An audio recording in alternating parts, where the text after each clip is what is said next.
idée d'installer sur le toit de la future Alfred, dans le futur quartier Chapelle Internationale, un vaste toit d'agriculture agricole de plus de 5000 mètres carrés. Bien sûr, c'est une idée intéressante. Enfin, quand même, vous comprenez, d'abord, c'est pas municipal, ça sera du privé, donc on n'y fait pas ce qu'on veut. Et puis, quand même, l'importance, vous comprenez, l'agriculture, il y a un poids au mètre carré. Et puis alors, l'étanchéité. Et puis alors, on ne pourra pas faire ça parce que il y a quand même, on est en hauteur, il y a quand même des questions de sécurité. Comment voulez-vous faire de l'agriculture sur un toit pareil? Et puis attendez, vous allez faire l'agriculture, mais sur un toit si près du périph', mais il faut regarder la pollution. On ne peut pas donner comme ça à manger des produits qui seront pollués par le périph' voisin. Non, ben attendez, votre idée, oui d'accord, mais enfin, quel modèle économique, monsieur Julien?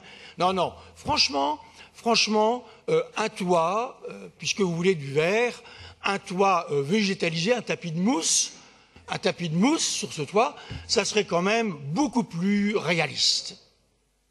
Voilà, c'était en 2012,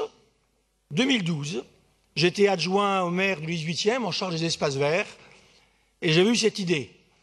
Il a fallu me battre, non pas d'ailleurs tellement en mairie, parce que Daniel Vaillant, et je le dis en toute amitié, il n'était pas là, il s'en fout, il n'y connaît rien, il m'a laissé monter au charbon, il n'avait rien à perdre, lui, tout à gagner. Mais en revanche, ici, là, dans l'hôtel de ville, j'y mettais jamais les pieds, sauf à ce moment-là. Ouh, alors là, pas de la part de Fabienne Giboudot, évidemment, qui me soutenait, qui était une adjointe écologiste, mais de la part de l'ADU.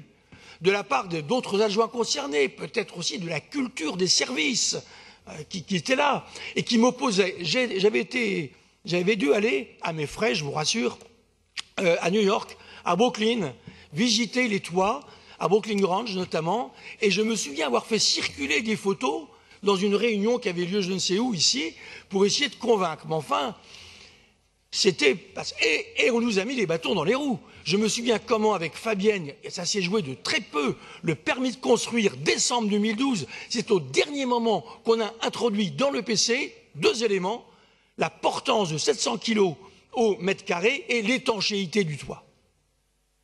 Ouf! Ensuite, il a fallu continuer de travailler et de convaincre. Et puis, 2013, on approche des municipales, et là, effectivement, il y a un basculement et tout le monde se met à parler d'agriculture urbaine, ça devient un sujet qui ne cesse d'être tabou.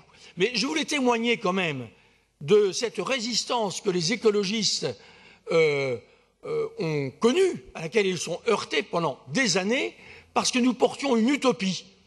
Mais comme toujours, on a un pied dans l'utopie, un pied dans la réalité. Et ça a finalement pas mal progressé, mais on a connu ça pour le bio, les repas végétariens, le périph'. Souvenez-vous comment, dans notre acte des années 80, on disait déjà qu'il fallait transformer le périph' en boulevard urbain et comment on nous rigolait au nez. Aujourd'hui, on est ravis de voir que les idées évoluent. Et puis, je pourrais parler de la petite ceinture, les voies sur berge. D'ailleurs, j'ai apprécié que la maire de Paris nous donne la paternité de l'idée de libérer les voies sur berge. Et puis la politique vélo. Voilà, je voulais simplement un petit brin de nostalgie, dire pourquoi, avec à la fois un mélange de fierté, oui, et de joie.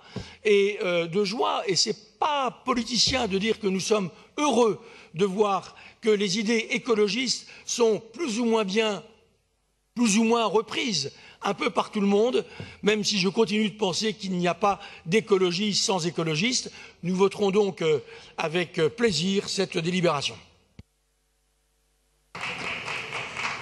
Merci Pascal.